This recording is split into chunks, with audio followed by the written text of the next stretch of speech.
Hey everybody, Wayne here. Hot off the presses, we got a new unboxing for you guys, straight from DVG Kickstarter. That's right, Pavlov's house. Did I spoil it? Oh, you can see it on the title anyway, couldn't you? Anyway, here's the box. Let's get her opened up. Alright, love these Recons. Love checking out a new game. Alright. Here we go. Oh, what do we got in here? Oh. Alright, make sure I'm not anything in the bottom of the box. Nope. Alright. This thing's heavy. What I got in here? Oh, alright. Some sleeves too. Did I wonder if I back these as part of it or Ultra Pro card sleeves. So the standard sleeves, the regular sleeves, looks maybe the penny sleeves. So 300. Maybe I added that onto my Kickstarter. I guess I can't remember. I may have actually, because I know I did the dice, which they're not obviously not in here. The extra dice. I mean, the game comes with dice, but all right. Look at this. Let's get rid of the little wrapping paper here. Pavlov's House Companion. Battle of Stalingrad.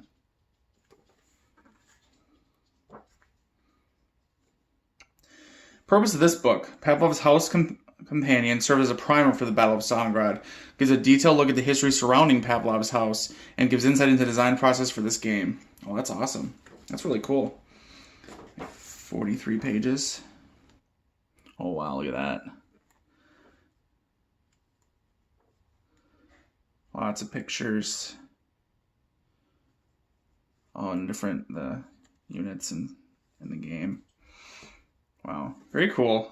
All right, fun little resource here. It's always cool when they include like history, like a history book style. I always read through them. Whether I know a lot about a particular battle or whatever or not, I always look through them. Here we go. Here's the game itself. This is heavy. This is a heavy one.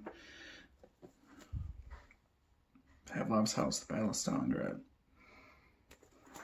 Cool artwork on the cover. Not one step back. Pavlov's house was a fortified apartment building used as a strong point by the Soviet 62nd Army during the pivotal Battle of Stalingrad in World War II. Soviet defenders held out for almost 2 months against a constant German assault. The building's name was drawn from Yakov Pavlov, a sergeant who led the initial storm group assault that resulted in the capture of the building from the Germans. The story of Pavlov's house was a key piece of Soviet propaganda and was used as a symbol of the incredible resistance of Soviet forces during the Battle of Stalingrad. In Pavlov's house, you take control of the valiant defenders of the strong point. You also control the key leaders throughout the Soviet 62nd Army that made the defense of Pavlov's house possible. Solitaire, which I will be playing solitaire. You take control of the defenders of Pavlov's house. You also control the key leaders. Oh, I already read that. Cards, wooden blocks, 5 sheets of counters. What? 5 dice, reference sheets, 33 by 17 inch mounted tactical display. Ooh. Alright. Oh, this thing is heavy. I can't wait. Let's get this thing open. What are we doing here? Stop fooling around. Stop fooling around, Wayne. Let's cut her open. Alright. Get this plastic wrap off here. None of that. Get it off there. Look at this game. I'm excited. I want to actually play it. Alright. Ooh, sorry I'm bumping the camera there, everybody. Rulebook, I assume? Yep. And 26 pages. Nice rulebook. I have looked at the PDF already, and it looks very similar to the PDF. It's like the PDF was a draft that I looked at, but it still looks pretty similar. It's a very nice rulebook. Looks like, yep, so they do lots of pictures. They do the case format, 3.0, 4.0. But lots of pictures, large font. This game's going to be easy to learn. Lots of examples of play, it looks like. Yep, I can see plenty of examples, full color photos. So, full color rulebook, normal from DVG. Looks like a little different style than the normal DVD rulebook. I assume because I believe this was a like a print and play. I think this was a print and play game before DVG picked it up. Maybe? I don't know for sure, but that's what I think. Here's a mat board, mounted mat board, full mounted, nice and thick. We'll get that spread out in a minute here. And I like to look at the rule book and counters and stuff first. You guys know that. All right, what else we got here? All right, so here's the 5 counter sheets. Look at all these. Okay. Oh, nice. See, these are big. That's why. Nice big counters. Take a look here. I assume that the usual, yeah, pop out nice and easy. Not on the side, right out. Put it back for the time being. Gotta love that individually punched like that. These look like, these look like the Kickstarter backers. Kickstarter backers got their pictures on there. I don't want to put everyone on there if they don't, they don't want to be on video or whatever, but looks like it. Looks like there's, okay, more of them. So I want to show you guys a counter shot. I'm just not sure if I really want to show everyone's pictures. I just don't know if they want their picture shown, but it looks like all the people. Okay, here we go. Here's some historical. Show you guys the historical people here. So just Kickstarter backers. You can see, because I know Pavlov is on here, right? Where is he? Must have been on one of the other ones.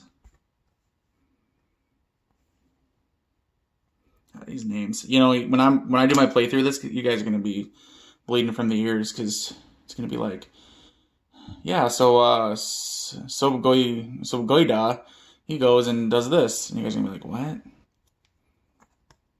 Like who? Sorry, not Russian. So I live in Missouri, so I never had to learn how to pronounce Chernyshenko's name in my day-to-day life. Exhausted side and a blank counter. All right, so we got five counters, sheets. Okay, we'll look at the board. We got cards here. Okay, here's the okay, some nice player aid cards. It looks like. And those are the German, I believe. Yep, the German Wehrmacht cards. Looks like it will tell you what to do. Well, obviously, it says right up here. I didn't even see that, but yeah, Wehrmacht cards. Soviet cards, so the one we'll be drawing, or I'll be drawing as the solo player. And then Soviet counters, I assume. Okay, there we go, yep. And then the Soviet counters, what you can do. And just lists everything you can do. And then it says, looks like, yep, so what you can do, and then the page in the rule book. Very nice, very simple.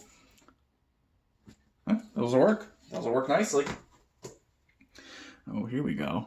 Look at all that. So, let's look at this bag. Okay, well, look at all these little wooden cubes.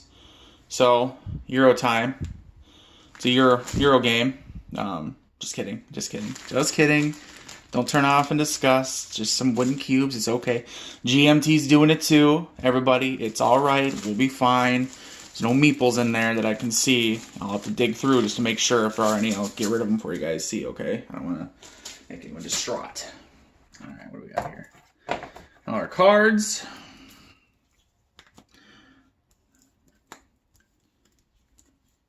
Operational support. Infantry strike. Renewed offensive. Tactics cards. Sorry for the glare or anything like that, folks. It's pretty early in the morning here, but I wanted to get this video done right away, mainly because I want to bust the game out and actually start playing it. Like the Wehrmacht cards, well, tactics, so I'm supposed to open it up and see what's in there. House, obviously I see Wehrmacht on there. German. And then, oh, yeah. Dice. 5 dice. Big size. Big dice. I doubt there's anything under this, so the little insert here. I saw one person complaining online already about the insert, claiming it wasn't good for the cards after they sleeve them, this and that. Like, I just want them or anyone to know, a lot of games come with this type of insert. DVGs does, but I mean, Fantasy Flight games, a lot of them, they come with this type of, this is like a shipping insert. This isn't so much a, hey, store this game forever with this insert. In fact, it's pretty much not. For shipping. That we have dice and cards in underneath this tray. You have the flat part where all the cards and rulebook and board stay. So, just an FYI for anyone who happens to see this and doesn't understand that. I'm not trying to make fun of people, but it's clearly not a long-term like storage tray, storage solution. It's an insert for shipping. So, yeah, let's take a look at some of these cards though. So you got the little line on here. Yeah, they do. Let's see if I can get the thing here. So they do the little line. I've seen people try to cut these open when they got the little line in. So you just look for the little line there, guys. Peel the thing around. Boom. Top pops off. Bottom pops off. Throw them on the floor if you want, like I just did. Boom. Not the cards. No, the plastic wrap. Nice cards. Looks like either standard DVG, which are just fine. Maybe a step up. Tactics, German.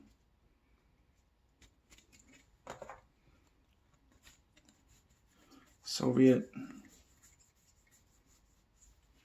cards on the other. I see the Soviet cards. Resupply, something. Okay, yep, and these are those cards you draw. And then you have the Fog of War. So I know enough to know that you're drawing from here, flipping over. Okay, each turn, however many you draw, 4, 3, maybe 3, and then 4 if you have, I think, a bonus. And we'll get into the game. I'll do probably another one of my tutorial videos and then a playthrough. Don't worry, guys. If you like my videos, I'm going to do a couple more on this one. So, but yeah, I know you draw, and then you get to choose, which one you want to do. Do you want to do an action with the 62nd Army Command Post or 13th Guards Rifle Division? You have to pick one or the other. And then if you draw like a Fog of War, that's just sort of a wasted draw, but it's just part of, the luck. All right. Let's see what else we look at here. These. Which ones are these again? All kinds of cards here.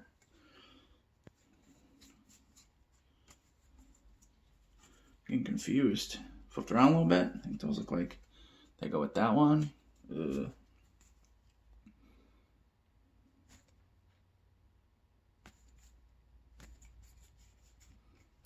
All the same. The milk house.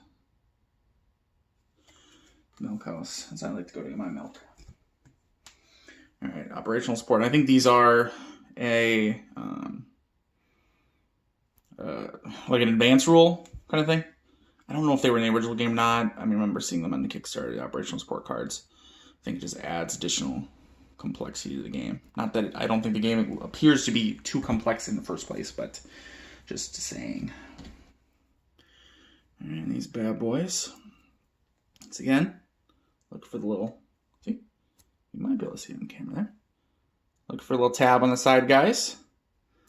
And with me, as a guy with no nails, I can find that tab, pull it around, and take the plastic right off, and no worries whatsoever. So, again, for those people who I see, I can't figure these out or can't get them open, or they're using their old box cutter to try to slice their cards open. You don't need that. Just pull a little tab. All right. So more. Oh, yeah, here we go. So yeah, so the German cards. So I'm trying to separate from the back and then look at the front. A lot of cards. This game has a little more cards than some of the games that I'm used to playing or showing you guys. So here we go. So I know it would be you'd roll, I believe, to see where they would attack. I think that's what that means. Like this, artillery. I think you'd roll. You attack the building with a 4, and then you roll to see whether it's the green, red, or purple section. I believe. I've read the rules once. You guys know me. I got to go through it a couple times, then play it a couple times to really get it down. I see some Junkers. Oh, is that Junkers? However it's pronounced. Junkers, JU-87. Luftwaffe for bomb Stalingrad or for shield. I don't know what's up with that, but as in I don't know how it applies to the game. I know what a Junkers is. Machine gunners. Maybe it means place that guy, place a machine gunner or something like that. Oh, Panzer II. Panzer IIs, huh? Interesting. 14th Panzer Division. I like the little silhouette. It's kind of cool. Kind of cool having the silhouette there instead of the committing fully to the picture. All right, you know what? Look at these cards. Let me pause for a minute, get that board set up. We can look at that, okay, guys? All right, we are back. Map board is set up here. This is a nice size board. It's not the, like we said, we look at the back of the box. It's 17 by 34, 32, whatever. So it's fully, I mean, it's the side to side. It's large, top to bottom. Not too bad. It's nice thick, fully mounted board as we looked at already. As you can see, and I'll zoom in here in a minute. I'll pick up the camera. So the map board is divided into the, well, starting from left to right, looking at more of a tactical display. And I guess you kind of look at this one as a little bit of tactical as well. And then that's operational, more of an operational display. So overall, you know, you're looking at where Pavlov's house is, and then the wider area, the, what's the name of that river? The Volga River? I don't know. I can't remember. I'm sorry. I'm not an Eastern Front expert, unfortunately. And then approaching the house, so they're coming on, the Germans are coming in on these tracks, coming into you, towards the house, and then, whoop, here's actual Pavlov's house itself. You know, you have your unit set up. Remember, we had looked at the purple, red, green on the cards, you know, rolling to see where they attack. You can see those different sections where supplies are, reserves, radio, etc., etc. Let me pick up the camera here. So get ready. It's about to be a little bumpy. Zoom in a little bit here, check things out. So cool artwork on here. I think the tactical looks great. Towards the bigger tactical, I don't know what we call it, in between tactical and operational, a little more plain. But I think it's going to get the job done just fine. Let's go over to operational here. Yeah, the operational side. So there's a big map board, very wide. I think because it's not as tall, so it feels very wide. Let's go back up on the stand here. It's going to be a little bit of a tougher one to film, I think, unfortunately for you guys. And me, I guess, too. But fortunately for you guys watching, I think it's going to be a little bit of a pain. I don't know where I'm going to set the camera. I guess right here, but yeah, it's going to be a lot of me reaching across trying to grab stuff. That's okay, though. Learn the game, and we'll figure out what we have to do to get some stuff filmed here. So I like the map board. I like it. I like the board. I did not have experience with the game as like I said, I think it was a print and play. I think is what it was. This was another smaller release maybe or something from someone else, not DVG. I'm not sure. But that's Pavlov's house. Looks pretty good. Even with the cubes. Don't worry, everybody. It's just some cubes. GMT's doing it too. All the cool kids are. It's still a war game. Still going to learn about history. Still going to have some fun. We got all kinds of cool looking cards. We got Pavlov's house. That's what we got, folks. So that was the unboxing. I'm going to get this one to the table. I'm going to learn the game. I'm going to do a little tutorial video covering the basics. I'm going to play it, have some fun with it, and probably film it so you guys can watch me enjoy the game. All right. See you guys next time. Bye.